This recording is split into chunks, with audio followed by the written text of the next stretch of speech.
Hello and welcome to episode 5 of Wonderworld, where I'm going to theme the MACK Big Dipper I made in the previous episode. So if you haven't gone and seen that, please go and watch it first. I'll link it in the card above and the description below. Now, why is it called a MACK Big Dipper? I mean, it's big and it does dips, but then it's like calling an Intamin Blitz to fast inversiony, which I'm okay with. Look, an RMC. No stupid, that's a metal woody. That lovely B&M over there, well that's just a large loopy. Anyway, I sound like I have the mental capacity of a toddler, so let's move on to the actual episode, shall we? In the last episode we built the MACK Large Inverti, so in this episode we're going to theme it. This will be the first ride that I've given a proper theme and narrative, so it needs to be a good story, a tale to build the suspense while you're in the queue. So let's get into it. Now the story goes like this.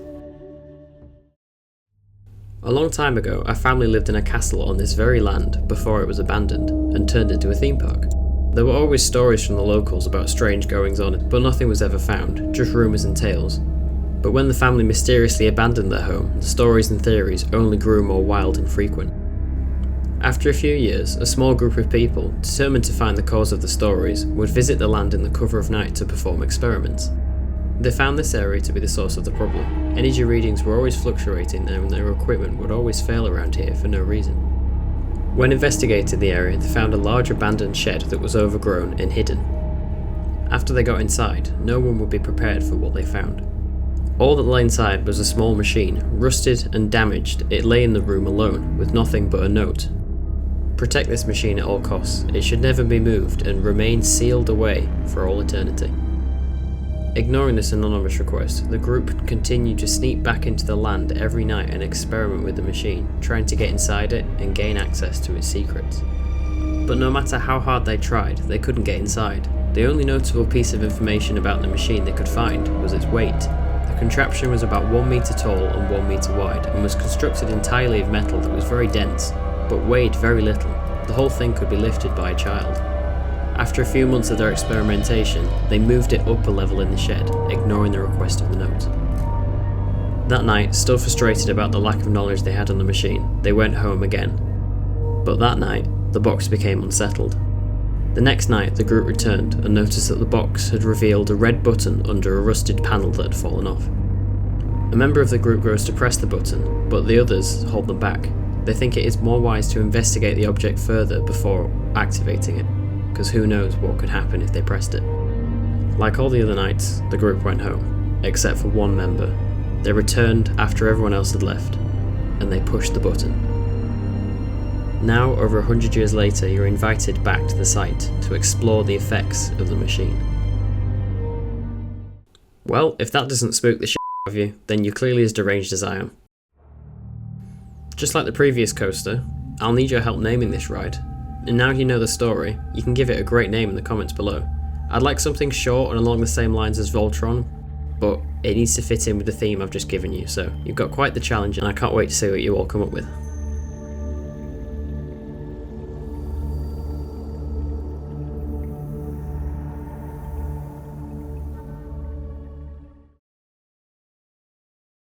Speaking of ride names, we need to name the first coaster I made all the way back in episode 3.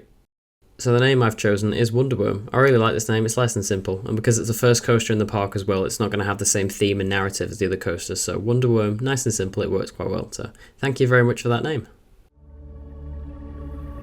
It's 2023 now, which is strange. This is the first episode I've actually recorded in the new year. It's like 2021 plus 1, mental. I'm actually really excited for this year. Wonderworld will see us through until March, and then another series will begin over summer. I've got some really great ideas planned for it, so you'll see them, when you see them. Also, did I mention something? Well, it's more like some things that will be happening when I reach 5,000 subscribers. That's right, multiple awesome events.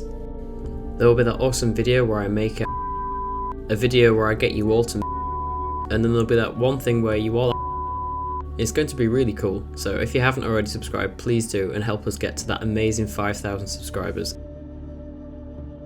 I've just realised that this coaster is basically if Lost Gravity at Wallaby Holland and the Smiler at Alton Towers had a baby. Now that would be one cool baby. Now if you're still watching the video at this point and you haven't skipped to the end to watch the POV like a naughty viewer, then you're really cool. That's all.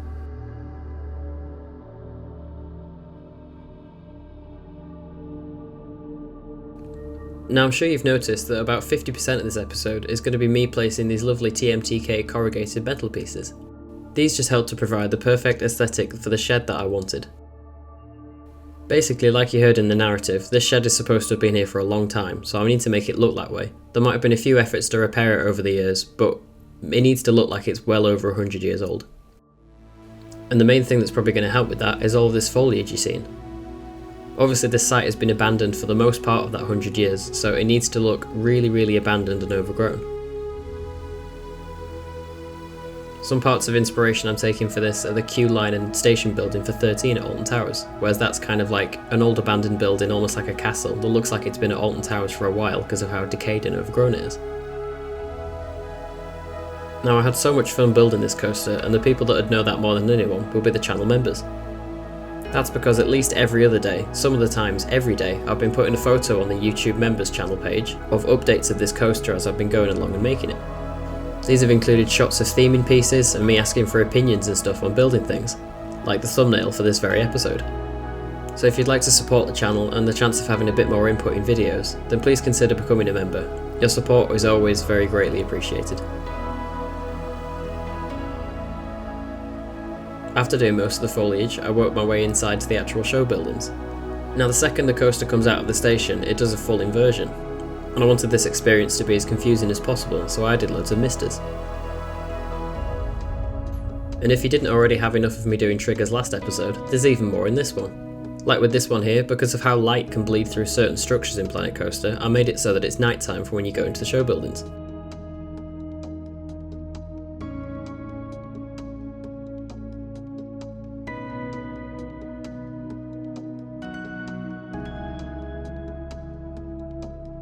I also wanted to create a few centerpieces during the queue and around the ride, so you've got more things to look at.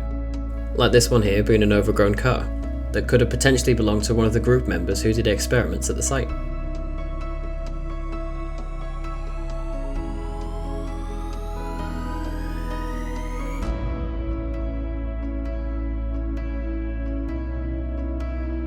This is where even more lost gravity inspiration came into it as well. Just after the second launch and before the corkscrew, I wanted to add a really good head chopper element. So I wanted to make it look like the weird and strange effects of the machine had basically pulled up this van from around the area and like suspended it in the air with some of the foliage. And then I added more structure to this using the dead trees.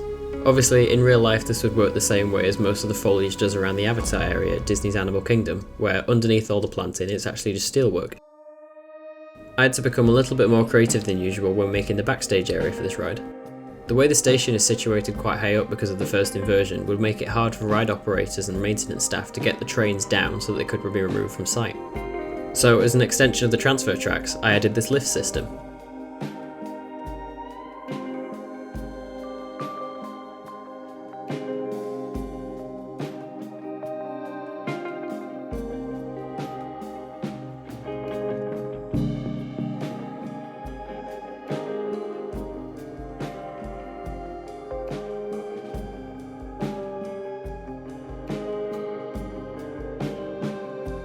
Another way of thinking about realism here, where I'm making a fire exit for the station. And to be even more nerdy and realistic, here in the UK we're only allowed around 12 to 16 steps before you must have a landing, so I went back and added those every 10 steps.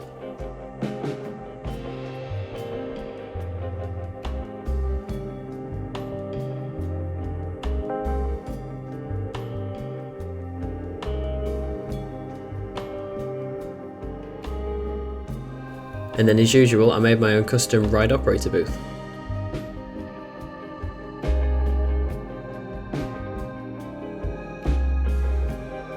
Onto the second building now, which will be the second show scene that happens while you're on the ride. This will come as a welcome pause because of the intensity of the ride, but also allow time for the next train to be launched so that they can have some nice interacting elements.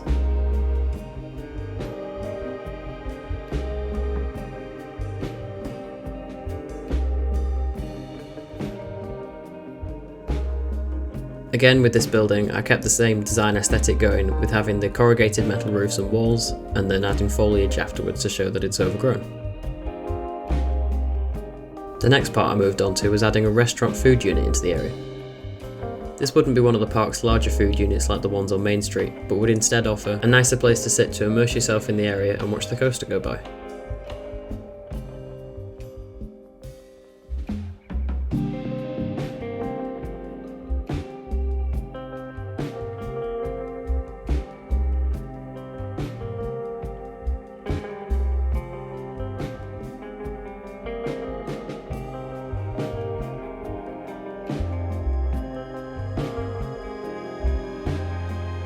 I used the same design aesthetic for the main buildings that I did for this smaller one to make it look like it belonged in the area, and then covered the surroundings and path borders in foliage so it blends in better.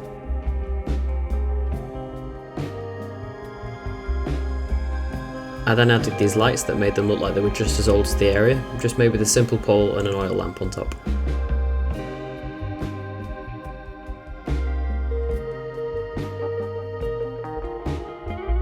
Now I learnt this trick in the collab park that I just spotlighted with me and Flooded Tombs, where he made a trackless dark ride with a curtain made out of these overalls to hide the maintenance area.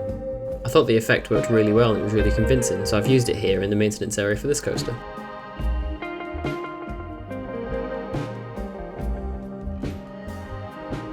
After this, I wanted to add in a feature that I don't think I've added to a park since I did Peak Park, and that is to add an actual coaster cart on the transfer track. This just makes the maintenance area way more realistic and is actually quite easy to do. All you have to do is, as you can see here, make a separate coaster track that actually launches the train into a piece of brake track so that it gets stuck. Then if you leave it in test mode and sync the actual coaster track into where the maintenance area would be, it looks pretty convincing.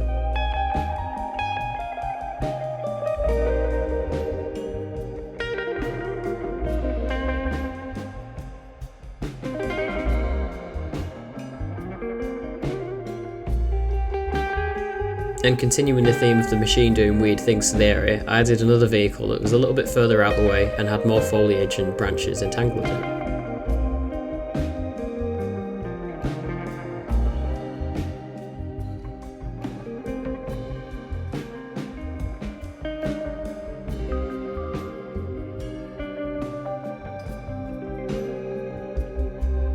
Now, as I explained in the first episode of this series, and when explaining the backstory for this coaster, the land where Wonderworld sits actually used to be a rich family's home with a castle. And this ride actually takes place in the castle's grounds, hence why I'm adding a castle wall surrounding part of the area. After this, I moved on to the ride photo kiosk, again made in exactly the same style that all the other buildings are.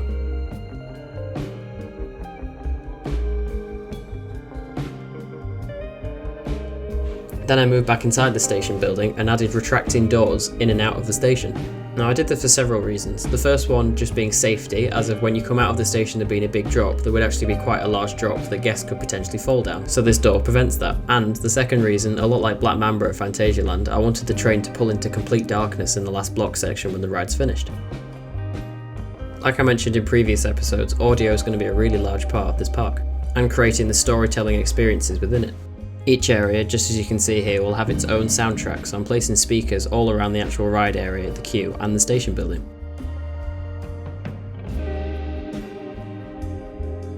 And then, like I did with Wonder Worm, I'm covering up parts of the station to make it look more realistic and more customised.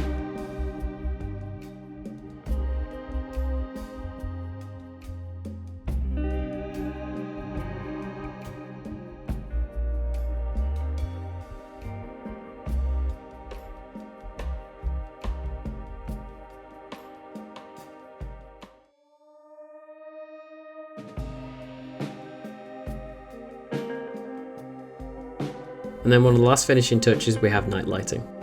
Night rides will be one of the most important things on this coaster, especially with all the dark storytelling involved. So that means that the night lighting had to be equally as important. So that's why the lights look like they've been put there by the people who are exploring the area. And then last but not least, we have the actual storytelling of the ride. Just like you heard the story at the start of this video, I've summed up the story into these ride signs. These will be placed all throughout the queue line to tell the guests the narrative as they go throughout the queue.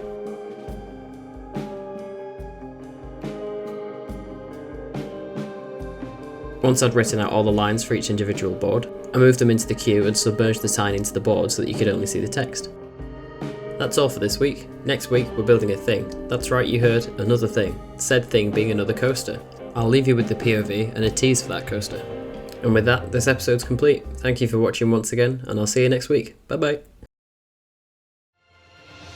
Here we are, just sat at one of the many tables on the main street of Wonderworld, and if we walk round the corner we will get the most perfect view of the MACK Big Dipper. This is just the view I wanted, I just love it.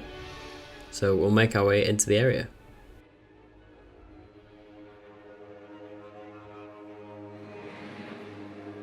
Look at that view. Everything that I was planning with this coaster has just come to fruition so well. It just looks exactly how I envisioned it.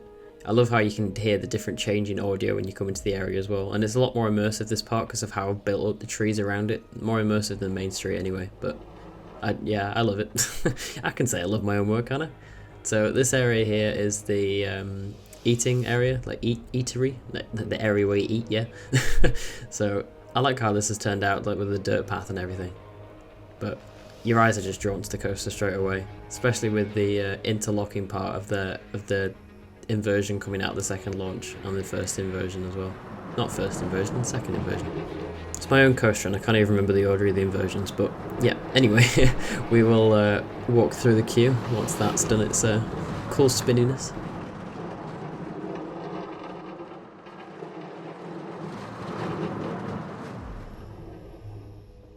Right then, in we go. I'll do some cool voiceovers as I'm going through.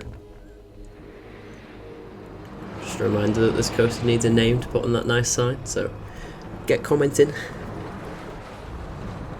See what cool names you can come up with.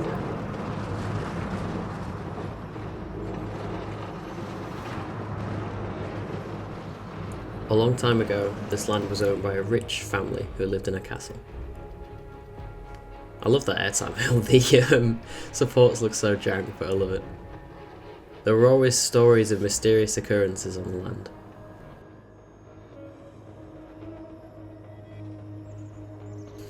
But then the family mysteriously vanished from their home, never to be seen again. Look at that view. Sorry to break the immersion a little bit, but I just love coasters that interact with the paths. This is kind of like the Smiler, how it's like really getting close to the queue. I love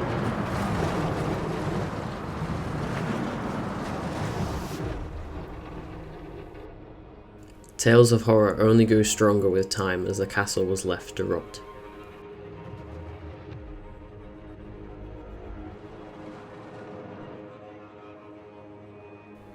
Years later, in the cover of night, a group visited.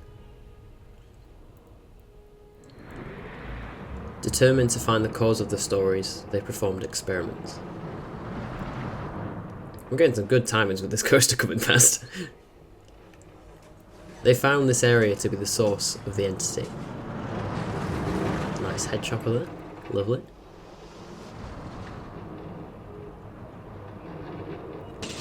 They investigated the old shed, and in the shed there was a machine. Rusted and damaged, it lay in the shed alone, with nothing but a note, reading: "Protect this machine at all costs. It should never— hello pigeon. It should never be moved and remain locked away for all eternity."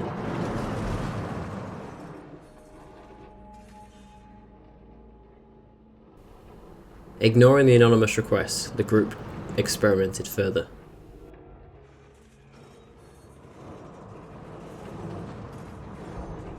But no matter how hard they tried, they couldn't get the machine to do anything. After their months of experimentation, they all went home again, frustrated at their unsuccessful efforts.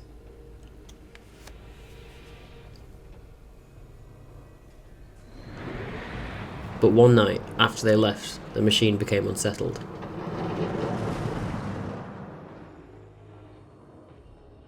The group returned the next night to find a red button had revealed itself.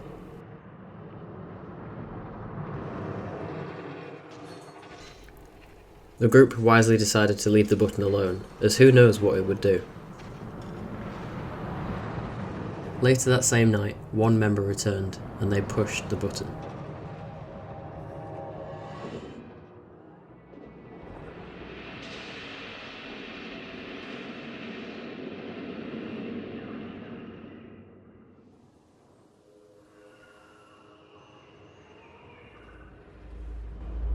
the machine came alive.